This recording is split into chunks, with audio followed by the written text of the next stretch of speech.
especially with that performance against Alabama in the Swamp. People looking at that Florida-Georgia game as the decider in the SEC Eastern Division. But let's not forget about those Kentucky Wildcats off to a 4-0 start. It's not always been impressive, but in Mark Stoops fashion, it's been tough and determined and good technical football. And the Cats, again, have started off at 4-0. They will host the Florida Gators coming up this Saturday. We got David Waters on the line from Gators Breakdown to talk up Florida football. Hey, David. What's up, Mark? Not too much. How you doing? Yep. Doing good. So the Tennessee game, good ball game for the first half. Close game. Tennessee made big plays in the first half to keep them close. Florida pretty much shot them down in the second half in regards to those high-scoring plays. Yep. And took it from there, stretched out the lead, and won the game convincingly. But what's your evaluation, both sides of the ball, of the Gators' effort against the Vols? Yeah, defense, Mark, got a 3-and-out on the very first drive, and then just big plays after that to give the Vols 14 points. They didn't score again after that, but it was two just big plays, which to me that was the only way Tennessee could stay in the game, was hit those big plays. They weren't going to drive up and down the field from Florida, and that's just not what they've been kind of doing throughout the whole season, kind of relying on a lot of big plays, and they would need them once again, I think, to hang with Florida. But they get those 14 points, and for whatever reason, it just takes Florida some time for that defense to settle in, get in the game there. But they did settle in. I mean, Tennessee missed some plays too. I think that's a little bit of worrisome there. Yeah, they scored 14 points. They probably could have had another touchdown or two. If you look at it, there's some coulda, shoulda, woulda plays there by their offense and missed throws and stuff, and missed coverages for Florida. Then a lot of that we saw in the first half, and so I mean, yeah, you shut Tennessee out, but you gave up 400 yards as well. Wouldn't have been 400 yards if, the last drive of the game, of course, was garbage time and game was already in hand and all that. So, all in all, for the defense, just a clunky start. You stopped the big plays, but there could have been more there for Tennessee. On offense, just really about the growth of Emory Jones still getting better every week now. He's made steps, of course, these last couple weeks in SEC play versus Alabama and Tennessee. Really a force with his legs right now. He is breaking the game open with his legs, making plays happen in the run game, whether it be a design run, whether it be a passing play that breaks down. He scrambles for a lot of yards. He's getting more comfortable. They're dialing up plays for him, making some easy reads for him. But it still starts up front with this Florida run game, Mark. It's just the transformation, the identity of this team to go from one of the best passing teams in the country last year to now one of the best rushing teams in the country this year. And it really speaks to Dan Mullen and what he can do with the talent that he has at his disposal. And to continue last week, too, you had a big night from Malik Davis with a couple touchdowns, one passing, one receiving, one rushing, and just some big runs by Wright and Pierce along the night as well. So, like I said, mostly led by Emory Jones and his legs and in the run game, but Florida's running backs and that offensive line still taking control at times in the game as well. Well, I was going to say before you went into that, was that the best game that Emory Jones has played as a Florida Gator? Yeah, complete game, yeah. That second, third, and fourth quarter versus Alabama was put it this way: second, third, and fourth quarter versus Alabama versus Tennessee was pretty much a continuation of that, except maybe more of his legs there versus Tennessee. So, like I said, maybe overall his best performance, because I thought he did it with his arm, especially in the second half. Now the next step, Mark, and maybe we'll see it versus Kentucky too. The next step is him to maybe trust himself a bit more on some of those downfield throws and test the ball down the field a little bit. Now, he's not turning the ball over, and I think that's where some of this comes into play. He turned the ball over a lot the first couple, 2 interceptions in the first couple games. Could have even had more, but only 1 interception versus Alabama. What was a forced throw? It wasn't really a bad decision. It was just a player in his face. He's trying to make a throw. The ball gets picked off. But those decisions where it's been really bad interceptions, we haven't seen that the last couple of weeks. Didn't see it versus Tennessee either. But at the same time, I'm thinking that's maybe led its way into him being a little more conservative than he needs to be. And he's missed some open receivers that he could have had 20, 30 yards down the field, that he'd hold the ball. He'd make something happen with his legs in the same play, but you could have had an even bigger play if you just find that wide open guy streaking across the middle of the field. So he's growing up with him getting more starts now. Now it's just about getting better each week, finding out where his ceiling is and see if he can where that ceiling is and if he can and how large is it and can he ever hit that ceiling. David Waters on the line, Gators breakdown, Florida, Kentucky, big matchup in the SEC Eastern Division coming up on Saturday, 6 Eastern. So now that you've taken in 4 games and 2 of the 4 have been, pretty strong competition, obviously Alabama in particular, who has stepped up on the offensive and defensive side to give you a different evaluation of them as players where you've really taken notice that, they've really contributed. I didn't expect this much out of A, B, and C. I'm going to go to unit. I'm going to go to the offensive line. We've seen how bad this offensive line has been the last couple of years for Florida when they want to run the ball. And they just haven't been able to, even when they just wanted to line up and try and get yards. And it's in a way similar to some of the plays they're running this year. They just couldn't do it, couldn't hit those plays. And now, you've seen, and if you want to point out some players along the offensive line, like Gene DeLance at right tackle, Stuart Reese at right guard, those guys are playing better in this offense, this run approach offense. Like I thought they would. I thought this run approach offense would really help these guys. Maybe the biggest player, Mark, that you said I didn't really know or anything, Kingsley Egwelcon at center. This is his first year playing at center. Wasn't even sure if he was going to, when fall camp started, we weren't even sure if he was going to be the starting center. He's the starting center, and he's played admirably. He has played great there at center there. And then the left side, you have Ethan White there at left guard, Richard Garage at left tackle. I mean, this unit, Cole Kublik for SEC Network just came out this week and named Florida his top offensive line unit in the SEC. So that just speaks to the growth of this group, these 5 guys. And now they found some depth. They have found some depth there. Josh Braun, and they had to find some depth. They got banged up last week versus Tennessee along the offensive line. Stuart Reese didn't start at right guard. Josh Braun started, played great. And when we've seen him sprinkled in all throughout this year anyway, so we've known kind of he's been playing good anyway, but now he gets his first start, plays really good. Gene DeLance at right tackle goes down early in the game. Michael Tarkman comes in. Florida still goes and rushes the ball like they have the last couple weeks. Egwelcon goes down a couple of times versus Tennessee. Here comes Richard Leonard at center, and the running game still working like it has. So not only did we wonder if Florida had 5 offensive linemen they counted on, but now we can count up to 8 that went out there and actually produced, actually put some stats on the board in helping this Florida run game. So, Mark, on offense, I'll say it's the offensive line just because of lack of production in that group there. For defense, I'm going to go Jeremiah Moon. He's just 6th year on campus. He's been on campus forever.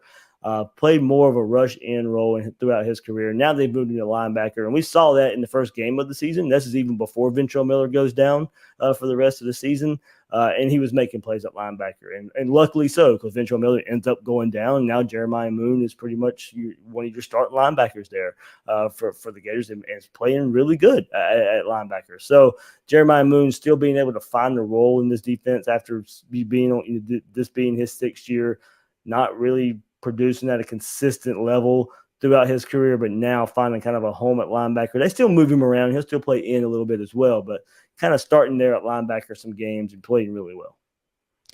This has turned into an interesting series with Kentucky where it was a foregone conclusion for years and years and years, basically decades, that Florida would win the game. But the last few wins in that series that ended with a 31 game winning streak, I think, for Florida.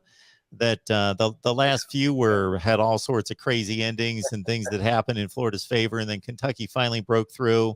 Of course, it was Kyle Trask who hit the field in Lexington a couple of years ago in relief of Felipe Franks that led the big Florida comeback when they were down double digits in the 4th quarter. And of course, Kentucky has turned into a nice program under Mark Stoops. We heard so much during the offseason about Kentucky revamping its offense, kind of in reverse to Florida and taking on a pass-happy spread formation and so forth. But I'm not seeing that. They threw it 22 times last week against South Carolina in a close game, and the final score pretty much looked like a Kentucky football game in the SEC. They beat South Carolina 16-10, and Chris Rodriguez ran it 26 times. He's one of the best backs in the league. This is going to be a muscle it up, roll up the sleeves kind of football game. It is, Mark. And yeah, Kentucky's offense, even though they've brought in new OC, they brought in new quarterback, it's still a run first approach offense led by Rodriguez there at running back. And they're going to run him, and they're going to run him a lot. And we'll see that. And that's where their big plays in the passing game come from. They're a big play action team, and that play action is not going to work at its best unless they get that run game going. We've seen what Florida did a couple weeks ago versus Alabama, holding them to under less than 100 yards rushing.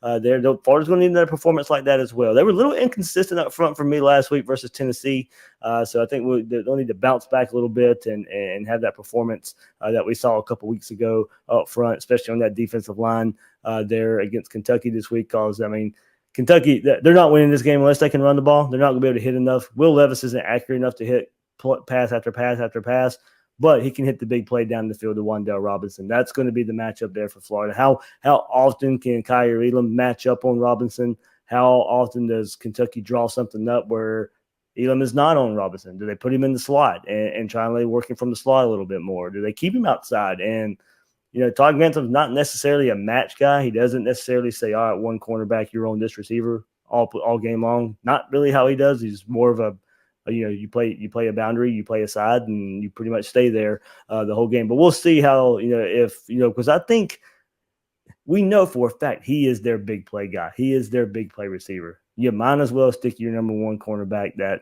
you go back and look at that Alabama game. Alabama tested Kaiir Elam for whatever reason over and over and over again, and nothing happened. I mean, Kaiir Elam is playing great.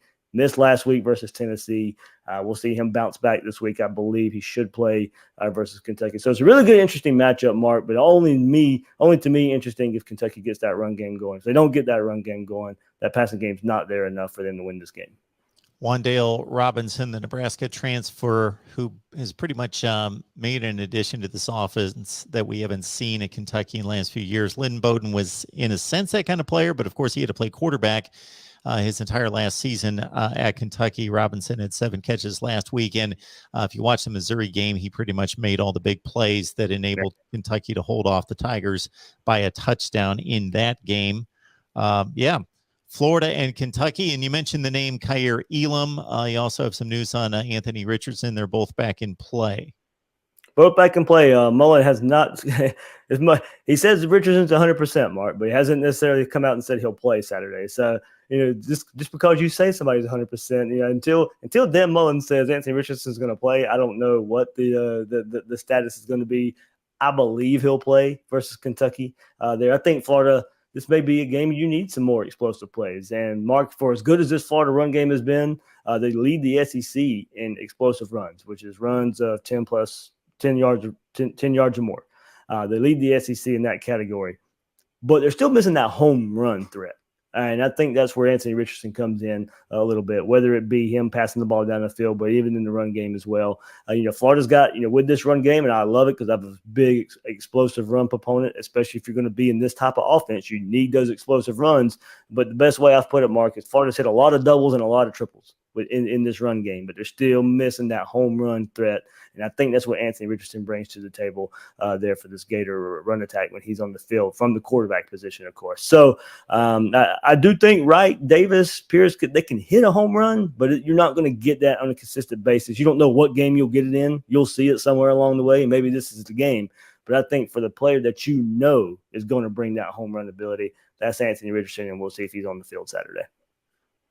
David, knowing Dan Mullen, do you think he's more comfortable in a situation like last year where Kyle Trask is the guy, that's the offense, he runs it, this is what we do, and if he gets injured, then I'm going to have to re-scheme everything and revamp the offense, and we'll just deal with that if it happens, versus having 2 players, and a lot of coaches would be uncomfortable with, well, there's a controversy. Who do you play? How much do you play him? Do you bench one? Do you go to the other one if one of them throws a pick? All that, where he could care less about that. I got 2 guys that I can mix and match and, get into my bag of tricks and go into the laboratory and work it a little bit more with 2 players. I think eventually at this point in the season, Mark is going to get to your last situation where he's going to, hey, I got 2 quarterbacks. I can win with these 2 quarterbacks. Both quarterbacks are going to play. Now, in the first couple of weeks of the season, it didn't matter. how the game was going. Anthony Richardson came in on the third drive of the game, and he was getting that drive. And then he played a little bit more in the games as they went on. And Emory Jones would struggle in the second half of those first couple games, and especially versus USF, you saw a lot of Anthony Richardson there. And I think that had to do with some of the struggles with Emory Jones. But Emory Jones has now gotten better. He's progressed since those first couple games of the season. And I do think now eventually it gets to the point where I think as long as Anthony Richardson's healthy, I think it gets to the point where he's going to demand more snaps just because he is that explosive. He can put points on the board. But I also think that Emory Jones brings a lot to the table, knows this offense, gets the offense in the right checks, gets the offense in the right calls, and can lead a drive. Like, I think if Florida needed a drive to go get some points, Emory Jones still might be your quarterback. Getting the team in the right play, making sure they're in the right play after play after play after play, and then you go score. That's what we've seen a lot of the last couple of weeks. A lot of 10-play drives, a lot of 11-play drives that they've been able to string together and go score. So a lot of that's Emory Jones putting the team in the right play after play. So I do think it gets to a point this season. You're going to see a lot. You're going to see Dan Mullen win with both quarterbacks, and we'll see if it raises the quarterback controversy when the season ends, Mark. The excitement level here is, really off the charts. Looking ahead to Saturday, it's going to be the biggest crowd since the Florida game 2 years ago. It's already sold out, 61,000, something like that. I think I saw tickets were going for maybe a couple $100 online, which for Kentucky football, that's kind of a big thing. And they're going to try this blue and white thing. One section is supposed to be in all blue. The other section is supposed to be in all white. And for anybody who's ever seen that, how that goes. Like somebody, sitting in the white section is like, I always wear my blue shirt. When Kentucky plays, my blue shirt, I'm wearing it, and I don't care. So, but we'll see, But it's going to be a crazy atmosphere. You got the national televised game on ESPN, and I think the Cats, have a really good shot of winning now. And as we know, when Kentucky plays Florida, weird things happen. So, throughout history. So hopefully, eventually the law of averages has got to even out, you would think. But then again, who knows? So we'll see. But it's going to be a great atmosphere, and just can't wait. Well, of course, it's been about 3 years or so since Kentucky broke the long 31-year losing streak, and Right. they could have stopped the streak several years before that, but odd things, strange things kept coming up to bite the Cats, and then they finally broke the string. And then what was it? Just the year after was the game when Kyle Trask replaced Felipe Franks in Lexington Right. with a double-digit deficit in the fourth quarter and came back and beat Kentucky in 2019. Exactly. The throughout the history, Kentucky's kryptonite is the backup quarterback who has to come in, in the middle of the game. When Felipe Franks had that broken ankle, leg, whatever it was, and then Trask came in and just had an amazing game. But you think about it, I'll just tell a story. 1986 was the last time Kentucky beat Florida at home, and I always like to mention, especially this week, like I was at the game. I was a junior in high school, by the way, just showing how old I am.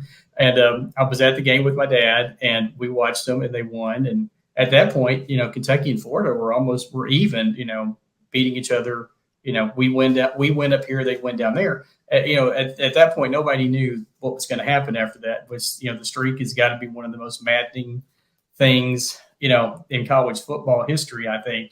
But to your point, the last three times Kentucky's played Florida up here, 2015, they lost 14-9. Dorian Baker dropped a sure touchdown that could have given the Cats a lead. 2017 was the year where Kentucky just decided they weren't going to, put guys on the wide receivers, had like 10 players on the field, and Florida got 2 wide open touchdowns. And then, as you said, last year or 2 years ago was the Kyle Trask game. So, like I said, weird things always seem to happen. But maybe this will finally be the day that it breaks in Kentucky's favor. We got Kevin McGuffie on the line talking Kentucky football with the Cats hosting Florida. The Gators are 3-1. The Cats are 4-0. One game under their belts in the SEC, a 35-28 win over Missouri. Please like the video, share the video out on social media, help us build the channel, and subscribe right here at the Voice of College Football. All right, so talk to us about Will Levis, the Penn State transfer. And we heard so much and talked to you, of course, Kevin, throughout the offseason about what this Kentucky offense would look like this season versus what it's looked like for the past several seasons, a very run-oriented conservative offense, that it was going to be a little bit more spread out, open spaces, throw it. But I'm seeing similar pass-run ratios for the most part. Yeah, no, you're right. And the whole thing, like you and I have talked, that in the offseason when they decided to fire Eddie Grand, and by the way, now Eddie Grand is back with Kentucky. He's a special assistant to Mark Stoops. So, and the jokes have started already that, Kentucky's offense was so good the first two games, and then they've kind of struggled the last two. And people are trying to say it's because Eddie Grand's back with the program. I mean, of course, it has nothing to do with it. But, people just like to have things to talk about. But as you said, the whole thing was, the more wide open pro-style offense. And they have done those things. They made an effort to get, I think Wandale Robinson leads the SEC in receiving yards. Chris Rodriguez leads the league in rushing yards. And when have you ever heard that, from Kentucky? So they have tried to do that. But I think ultimately Mark Stoops, being the old school football guy that he is, still would rather, in a pinch, run over somebody, as opposed to throw that 3-yard, 5-yard screen pass, or throw it downfield. And they have gotten a little more conservative, I guess you could say. The Chattanooga game, Liam Cohen basically said, we overlooked them. He just kind of dismissed that game, didn't think Kentucky was going to have any problems. And of course, as everybody knows, Kentucky struggled and basically had to pull it out in the fourth quarter. It took a Tyrell Ajian pick six actually to finally put the game away. And so the idea was they were going to try to throw the ball a lot more that game and give Rodriguez, Kavasi, Smoke, those guys a bit of a rest, because they'd had such a physical game against Missouri the week before. And, it didn't work out quite that way. And Rodriguez only had like 48 yards that game. And but like I said, Levis has done some really good things. The one knock that had been on him is consistency and accuracy. And if you saw the South Carolina game, had the interception. He's had a few interceptions now, and a lot of them he throws the ball so hard that it'll bounce off a receiver's shoulder pads or off their chest or something, and you get that tip, and then makes it easier for a defender to intercept it. So that's been the biggest thing. The first two games he was really, really, really solid, and then like I said, he struggled a little bit in the last two. But I think I think he's going to have a big game on Saturday. Got Kevin McGuffie on the line talking Kentucky football with the Cats and the Gators getting together in Lexington on Saturday night, 6 o'clock Eastern time. And Kentucky looks to go to 5-0 with their second SEC win. All right, Chris Rodriguez, he was a known factor. We knew about him, what he could possibly do, even in a pretty crowded backfield of some other really good players. And Wandale Robinson, you mentioned him, the big addition through the transfer portal by way of Nebraska. What has been the noticeable addition there with Wandale Robinson in kind of opening up the offense? Well, basically he gives the Cats that deep threat. He's a guy who can take it to the house anytime he gets the ball, and that's been the biggest thing. He's helped. He'll stretch the defenses, open it up for the tight ends underneath. You've seen Kentucky make a little more effort this year, as Cohen said they would, throwing to the tight ends. Brendan Bates has had a good season. Justin Rigg, Isaiah Cummings, who's actually was a wide receiver who moved over to tight end when Keaton Upshaw got hurt had an injury and is out for the year. So, he stretches the field, opening things up underneath. And then you go with Rodriguez, what you're going to get with him. He's going to run over you. He's not going to run. He's kind of that Benny Snell guy. He's not going to run around you. He's going to run over you. And he had 144 yards against South Carolina. But the biggest problem he's had this year, which has just been baffling to Kentucky folks, is he's been putting the ball on the ground. And in all the time he's been here, he's never had a problem with turnovers. But that's been the biggest bugaboo, if I can use that word, for the Cats this year is turnovers. Because if you look at the turnover margin, they're second worst in all of college football. They're like 129th out of 130 teams with 11 turnovers, and they've only forced 2. And they had 3 against South Carolina, and that doesn't even count, take into consideration, Rodriguez fumbled twice against South Carolina, but Kentucky was lucky enough to get the ball back. And then you go back before that to the Missouri game, he fumbled at the goal line twice. One time Missouri got it, and the second time Eli Cox, offensive lineman, fell on it in the end zone. So he got credited, the offensive lineman got credited for a touchdown. So, but, deep down, like I said, I think, Stoops still loves the run game, and you're going to see a lot of Rodriguez try to, pound against that Florida defensive line.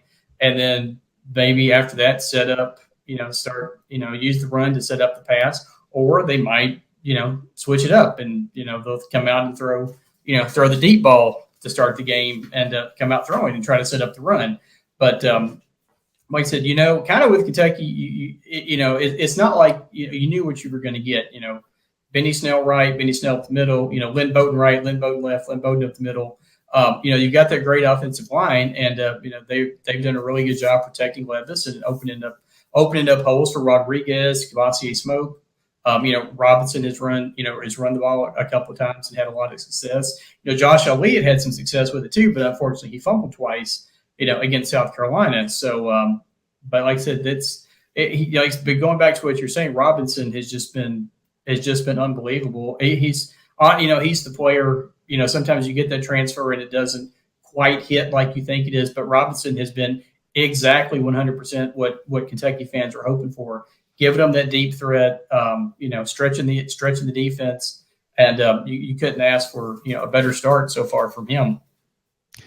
If Wan'Dale Robinson wasn't on the field against Missouri, I don't know if Kentucky wins that game.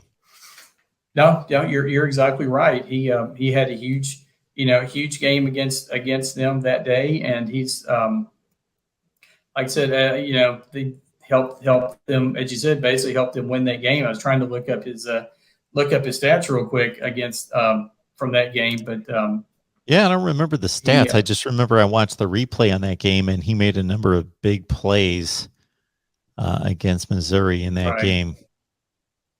Yeah. But like I said, he's just been a he's been exactly what this program needed and what this what the team has needed. And there was an article I think I saw somewhere today talking about how the success of having Robinson here will maybe help with recruiting in the future.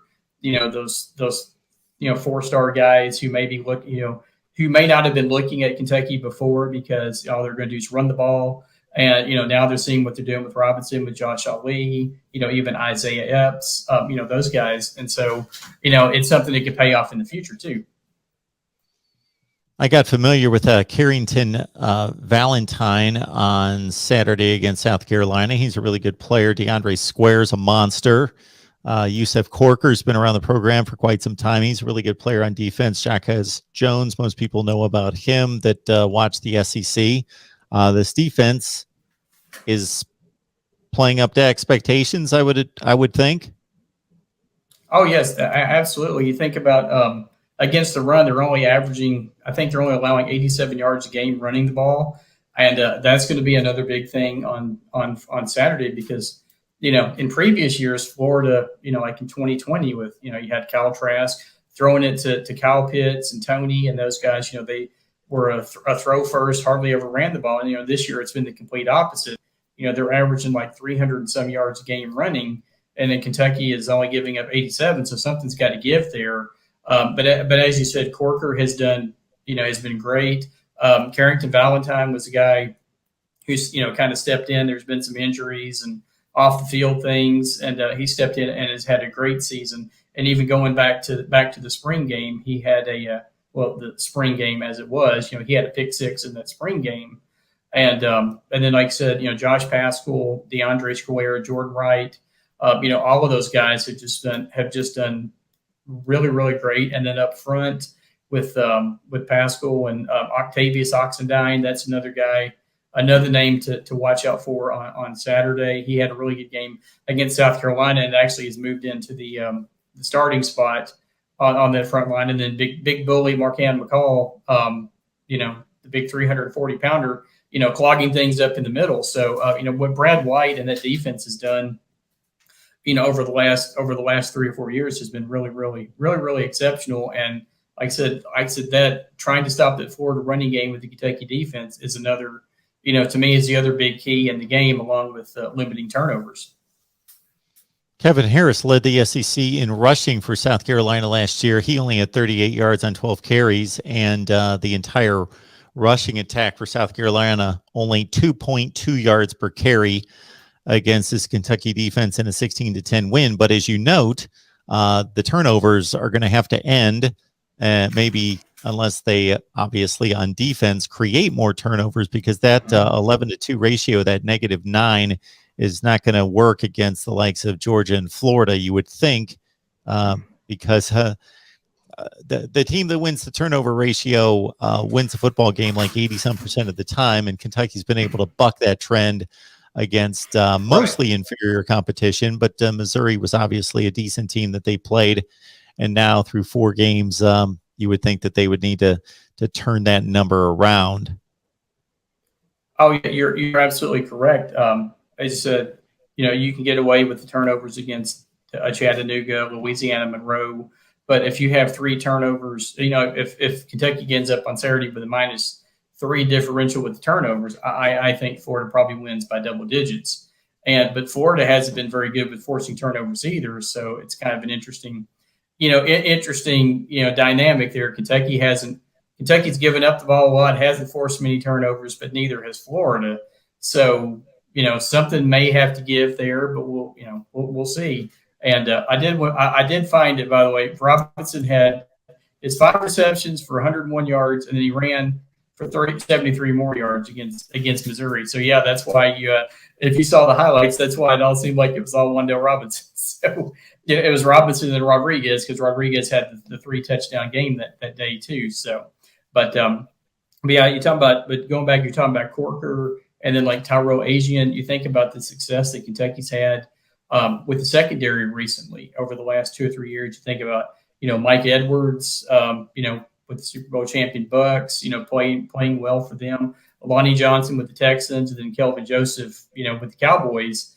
Kentucky's had a lot of great success in the draft, and you're kind of seeing that as getting these guys in through recruiting. And it would not surprise me to see Asian and Corker, so they'll be on somebody's NFL team next year, playing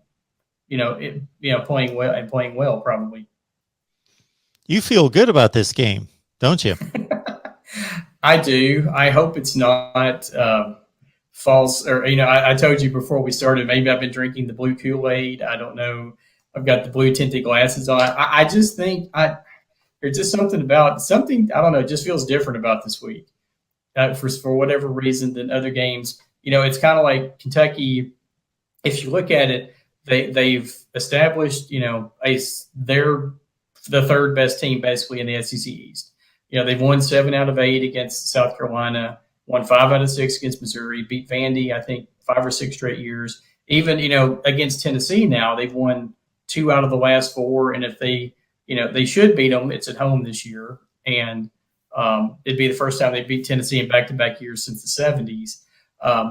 They feel they're right there. But now to take that next step, you've got to, in years past, Kentucky and Florida, you would see games like 63-5, or, there was one year it was 73-0, when Spurrier and, the Urban Meyer days, Kentucky feels, and they know they're competitive, because you think about what, 4 out of the last, 7 years Kentucky should have won, 2015, 17 and 19. And then you go back to 2014, the game down in the swamp, the triple overtime game, that Kentucky should have won when Florida got the gift of a delay of game penalty that wasn't called, and they got a touchdown to extend the game. So, they know and last year, I'm throwing last year out because Kentucky was down like 25 players due to COVID.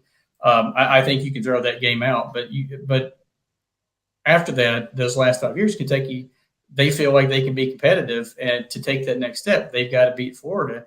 And I just, like I said, I'm probably drinking the blue Kool-Aid, but we'll see. I'm going to pick Kentucky to win like 31-27, something like that. I haven't finished my official preview yet, but there's a little, for last word on college football, but there's a little sneak peek. I really feel, just something just seems different about this year.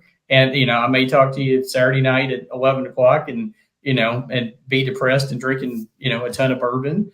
But, who knows?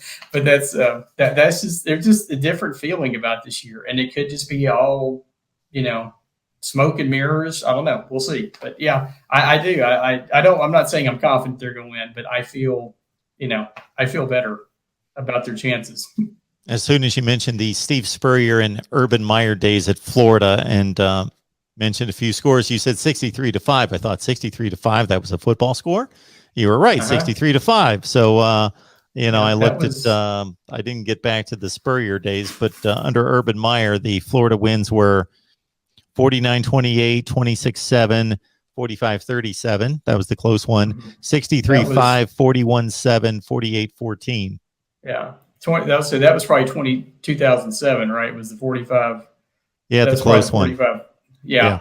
Because that was the week after Kentucky had beat LSU when they were number one, and you had like the whole country, so okay, and that was Tim Tebow, I think. So, so you had Andre Woodson for the Cats and Tim Tebow, and that was one of the best. That was probably two of the best UK games, even though they lost. But that LSU game, and then the Florida game. But yeah, there was one game back in the 90s that I swear it was like 73-0, but it was more because people remember Elliot Uzelak was the offensive coordinator here when Bill Curry was the coach. And that was when Tim Couch was a freshman. Now, everybody hopefully remembers Tim Couch, great quarterback in Kentucky, and until Baker Mayfield did it last year, he was the last quarterback to take the Browns to the playoffs. People probably don't remember that. He's always remembered as a bust, but he really wasn't if you go back and look at his stats. But anyway, what people remember about that game is that they had Tim Couch out there trying to run the option, because that was the offense that like Curry and Uselak and those guys they wanted to run. So they were running you have this guy who threw for 10,000 yards in high school, and he's out there trying to run the option against Florida, and he's getting killed. But anyway, so like I said, there's a ton of memories, and most of them are not good in this rivalry in recent years. Kevin, I've got two scores for you in the 90s, 65-0 and 73-7. That's okay. That's it. I got the two. Yeah, but either way, they're not good. But going back to my point, the Kentucky fans, the coaching staff, they think those days are over. Like I said, you can throw out last year, and they think they're right. The gap used to be, can't really see it on here, but the gap used to be like right here, and now they're thinking, they're really closing that gap. So if you can close that gap with Florida, and then Georgia, like I said, I think Georgia right now is on a whole nother level this year. I do, along with the Kentucky, I do bowl projections for last word, and I've got, I have Alabama and Georgia playing in a championship game, which I'm sure most people do, because I think they're the two best teams. And even though it'll be a rematch of what happened a month ago, I think those two, and Georgia might even be ahead of Florida right now, or ahead of Alabama. But it's never going to change that in the polls, as we know, because I don't know. Remember where you had Georgia and Alabama ranked this week, but 2 and 3, 2 and 3. Gotcha. Yeah, but like I said, Kentucky has they're, I think, staked that claim as hands down the third best team in the East, and now they're trying to move up. So we'll see. Like I said, everybody I'm sure all of the great Florida fans that are watching this, David Waters or somebody, they'll be like, yeah, he's crazy, blah, blah, blah. So, and then I'm sure I will hear all about it if Kentucky not only if Kentucky loses or if Kentucky even gets blown out on Saturday, which is fine. But that's all, it's all good fun, and talking with, folks on Twitter and, message boards and stuff like that. So. Absolutely. And I have the most fun because I can just sit in the middle and just enjoy the game and listen to both sides. Yeah, that's true. Then you just, give your expertise and, have the other people on and, so you're like, hey, Florida, what a game or whatever, or Kentucky, hey, you guys did it, kind of thing. But anyway. It works for me. Yeah. Kevin McGuffie, last word on college football. Head on over there. Check out Kevin's work. Also, Jason Ray, Tony Siracusa over there doing a bang-up job at Last Word on College Football. So get ready for this weekend by checking out their articles. Is there anything in particular besides the bowl projections that you're working on? No, just the preview. I'm actually, when I get off here with you, I'll probably go finish that and preview for the game. And then, like I said, I've been doing bowl projections. Jason Ray does a Heisman. We started this a few years ago, and it's really picked up. A lot of steam. We have I think we have maybe it's 30 writers now, maybe for Last Word, covering like 30 different teams, and everybody does a top 5 Heisman vote every week, and then he posts that, and I know that's always a big thing. Gets a lot of a lot of views, and then Tony has just been all over everything with UCLA this year, and of course they're having a great year. I have them right now. I have them playing in the Rose Bowl, so they're having a great year. So that Big Ten, I still had Ohio State as the other team. Now that may but then you have Iowa and Penn State right there too. So I think any one of those 3 could claim that bid. But yeah, I mean, if you have a team that you follow, come over and check it out. And maybe, like I said, we have about 30 different writers now. So, kind of growing,